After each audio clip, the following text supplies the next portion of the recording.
చిట్యాల మండల కేంద్రంలో బీఆర్ఎస్ బలపరిచిన సర్పంచ్ అభ్యర్థిగా తవటం లక్ష్మి నామినేషన్ దాఖలు చేశారు.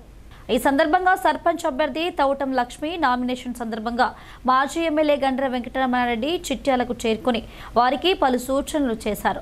అనంతరం బీఆర్ఎస్ నాయకులు పలువురు గ్రామస్తులతో కలిసి ర్యాలీ నిర్వహించి ఆ తర్వాత రెండో విడతలో చిట్యాలలో జరిగే ఎన్నికల సందర్భంగా నామినేషన్ను దాఖలు చేశారు. ఈ సందర్భంగా వారు మాట్లాడుతూ గ్రామాభివృద్ధి ధ్యేయంగా బరిలోకి దిగుతున్నట్లు తెలిపారు. ప్రజల ఆశీర్వాదంతో గెలిస్తే గ్రామాన్ని అన్ని విధాలుగా అభివృద్ధి చేస్తామన్నారు.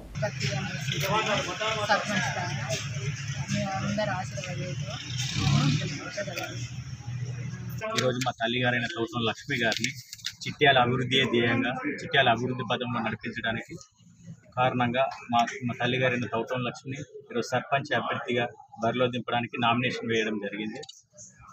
తదనంతరం మా అమ్మగారిని నేను గ్రామంలో తిప్పుతూ గ్రామాభివృద్ధి గురించి, గ్రామంలో కావాల్సిన వనరులు, సామాజికంగా కావాల్సిన వనరులు మరియు సంక్షేమం ప్రతి గడపకు చేరే విధంగా నేను గెలిచిన తర్వాత ప్రతి ఇంటికి సంక్షేమము మరియు అభివృద్ధి జరిగేలాగా పాటుపడతానని, అలాగే ఈ మధ్యలో నేను గ్రామంలో తిరిగినప్పుడు కొన్ని సమస్యలు నాకు ఎదురైనాయి. ముఖ్యంగా చిట్యాల గ్రామ పంచాయతీ ఆఫీస్ నుండి శ్మశాన వాటకు వెళ్ళే రోడ్లో రహదారి లేకపోవడం, దానికి సీసీ రోడ్డు నిర్మాణానికి కృషి చేస్తాను.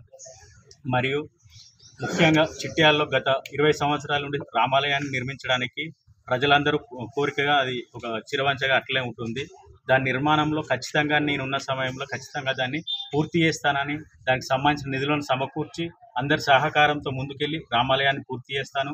అధికారుల సహాయంతో కమ్యూనిటీ హాల్ శాంక్షన్ చేయించుకొని దాన్ని కూడా నిర్మించే ప్రయత్నం చేస్తాను.